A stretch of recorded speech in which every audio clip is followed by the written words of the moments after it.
So I'm Braden Fleagle. I'm 18 years old. My interests, I love spending time with my family, playing the drums, helping other people. I'm an incoming freshman at Penn State World Campus.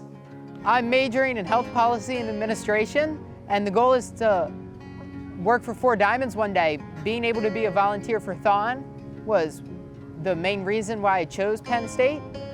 When you have to give on the first day of school, when you have to give one fun fact about yourself, what would you say? I'm a childhood brain cancer survivor. Well, my diagnosis was germinoma brain cancer on January 13th, 2021. I failed the vision screening at the DMV the day after my birthday, January 5th, a Tuesday, and then I went to the eye doctor and she said that my vision shouldn't have changed that much, and she saw some swelling on my optic nerve. And the next morning I woke up with a headache and slept it off, then woke up with another headache and slept it off, and my mom knew something was definitely not right at that point, so we moved my eye specialist appointment up to that day. He ran several tests and then he looked at us and he goes, "You need to get to Hershey, and you need to get to Hershey now." An MRI showed there was a mass of some sort sitting in my brain. He went into the hospital on the 6th of January. On the 8th of January, he had his first brain surgery, and he had a biopsy of the tumor, and they also relieved the hydrocephalus, the extra swelling and extra fluid that was around his brain. The biopsy showed that the cancer was treatable, which was great news, and because germinoma responds very well to treatment. So then my second brain surgery was that Friday, the second Friday, the 15th, only 11 days after I turned 16.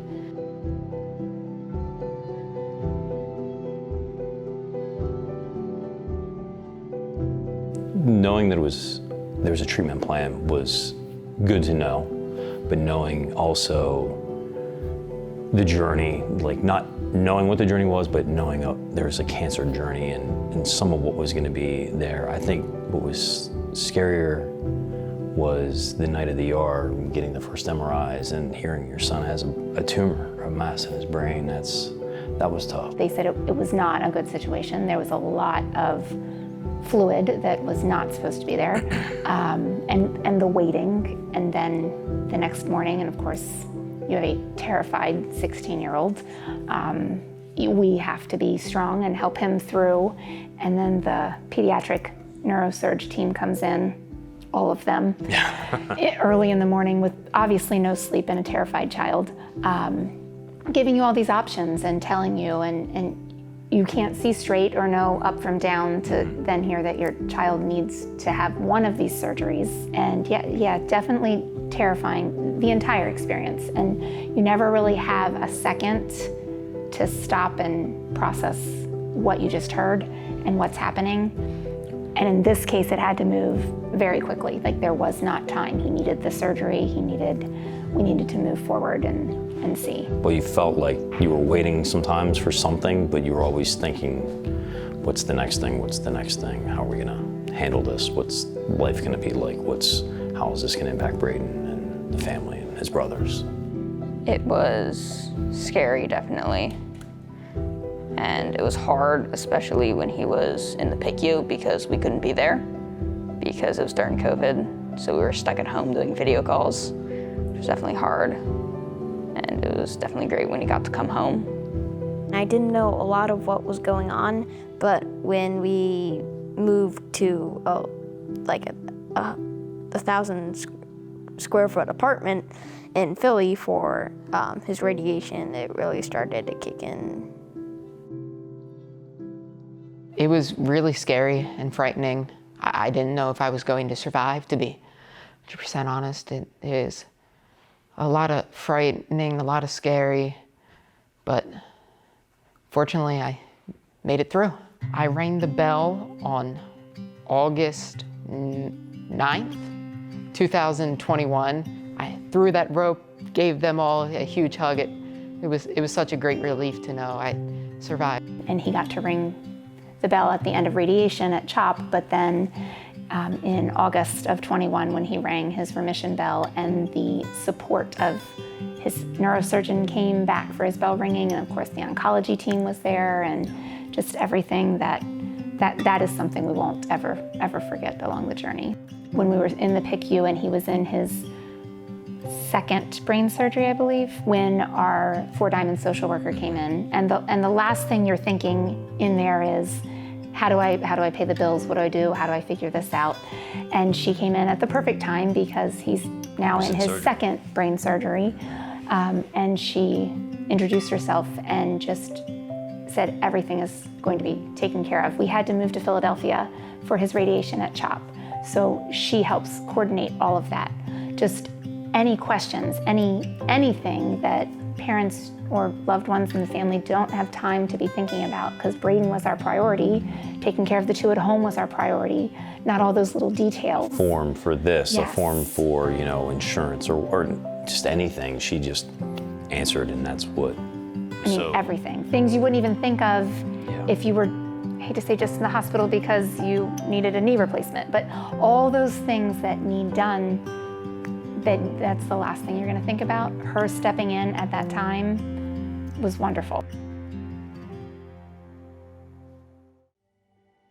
It was cool to see when we were waiting in the car to go in, just the sea of people just flooding into the BJC doors, and I'm like, And then all the fraternities and sororities and organizations who go sprinting through to try and get the best spots, and all the foam letters up in the air all weekend long. That's what we feel all year from all of you. It's not just, while there are no words for that weekend, that's what we feel the entire year. The relationships and the bond, even the year before when we didn't attend and things were virtual, just that support is, again, nothing can describe it, because it means the world to us. And that everyone, it's not just about Braden.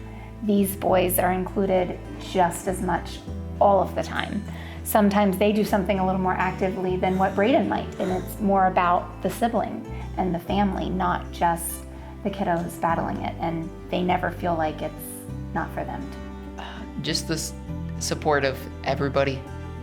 I know that's a pretty vague answer, but all of the volunteers, and just from the volunteers, like the I forget which committee it is, who, like, they're taking out the trash bags on the floor and they're smiling from ear to ear all the way up to the executive directors and everybody in between, and everybody who packs the BJC and fundraise millions and millions and millions of dollars. And not just at THON, but like all the mini THONs and everywhere, and then all the people at Hershey and all the people researching for a cure for the kids.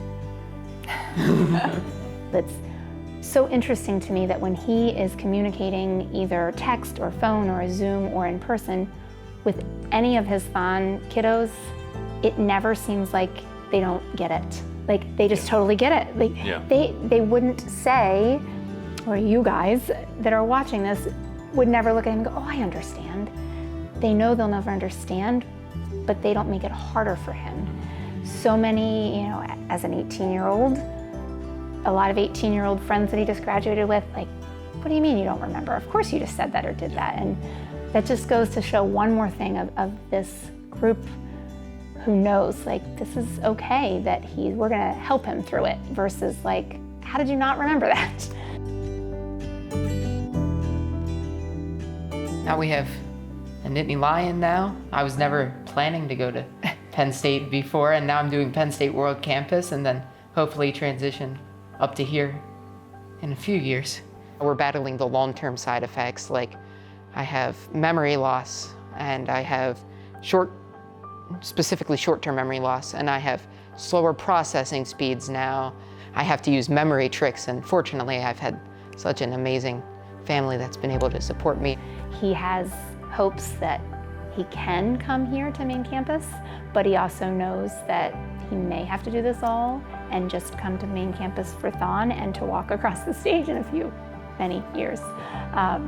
So we are preparing in a whole different world, but I will say we have tried, like, his room has been redone. We've made it very dorm-like for him. So if it's someone in a situation where your first one was ready to go to college and now has to do it at home for this or any other reason, we are trying to give him a college experience as much as we can at home. I mean, it's going to be far from coming here and living, but we have made those.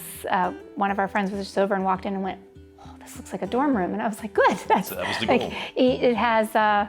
He's not eating in there, but minus that, like just trying to give some normalcy. What's your plans, to Troy? THON. I'm planning on going to Penn State and doing THON too. We're looking at the THON 2030 or 2031 executive director.